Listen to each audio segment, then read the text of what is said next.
सवाल यही है पवन की रिपोर्टिंग क्यों अलाउड नहीं है वहां से? जब अभिषेक बैनर्जी ना सीएम है ना डिप्टी सीएम है, तो वहां से रिपोर्टिंग क्यों नहीं अलाउड? वहां पर कोई भी खड़े होकर रिपोर्टिंग कर सकता है, कोई भी वहां से गुजर सकता है, कोई भी वहां पर वाहन लगा सकता है।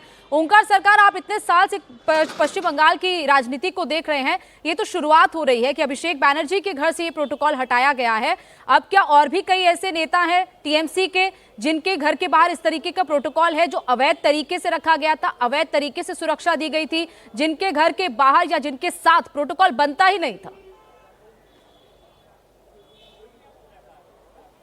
जी देखिए, कल एक बैठक बुलाया गया था और इस बैठक में ये सिद्धांत लिया गया है कि जिन जिन लोगों के घर के बाहर एक्स्ट्रा सिक्योरिटी दिया गया है या फिर उन्हें एक्स्ट्रा सिक्योरिटी प्रोवाइड किया गया है, उनका जो एक्स्ट्रा सिक्योरिटी है वो विड्रॉ किया जाएगा।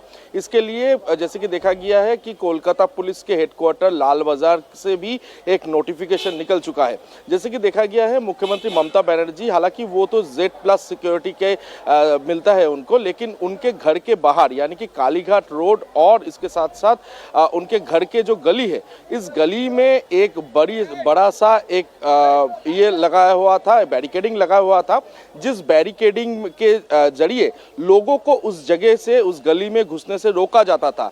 तो काफी ज्यादा परेशानियों का सामना करना पड़ता कालीघाट में उस गली पे, यानी कि 30 हॉरिस चैटर्जी स्ट्रीट में घुसने के लिए जो भी लोग वहां पर पहुंचते थे, उन्हें पूछा जाता था उनको कि कहाँ जाएंगे, किस जगह पे जाएंगे। इसके अलावा कोई जितने भी उस गली में दुकान है, उस दुकानदारों से भी पूछताछ किया जाता था कि क्या सामान लेके जा रहे हो आप। तो तरह तरह के ऐसे ही समस्या के ऊपर गुजरते हुए जा रहे थे लोग। लेकिन जब से ये पूरा बैठक हुआ है, उसके बाद से जैसे कि देखा जा रहा है, ये जो ऑटोमेटिक बैरिकेडिंग लगाया गया था ममता बनर्जी के घर के बाहर, उस बैरिकेडिंग को हटा लिया गया है।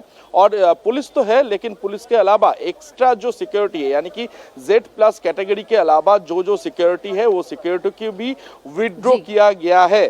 और आज के ही वक्त था जब आज के सर्टेन पीरियड के बाद वो सिक्योरिटी जितना भी था वो विड्रॉ कर लिया गया है। इसके अलावा Z+ सिक्योरिटी का क्या हकदार है ममता बनर्जी और इसके साथ साथ अभिषेक बनर्जी, इस बारे में भी चर्चा चल रहा है। और इस बारे में भी कोलकाता पुलिस की तरफ से एक बैठक बुलाया गया है। इस बैठक में ही ये सिद्धांत लिया जाएगा कि आने वाले दिनों में इन लोगों को क्या सिक्योरिटी प्रोवाइड किया जाए। ये तय किया जाएगा क्या सिक्योरिटी दी जानी है। और बदलाव 4 मई को आया और बदलाव अब आने शुरू हो गए हैं। जैसे जैसे सिक्योरिटीज हटाई जा रही हैं, जिन जिन लोगों के घर के बाहर अवैध तरीके से सिक्योरिटी लगाई गई थी। आप दोनों बने रहिए हमारे साथ।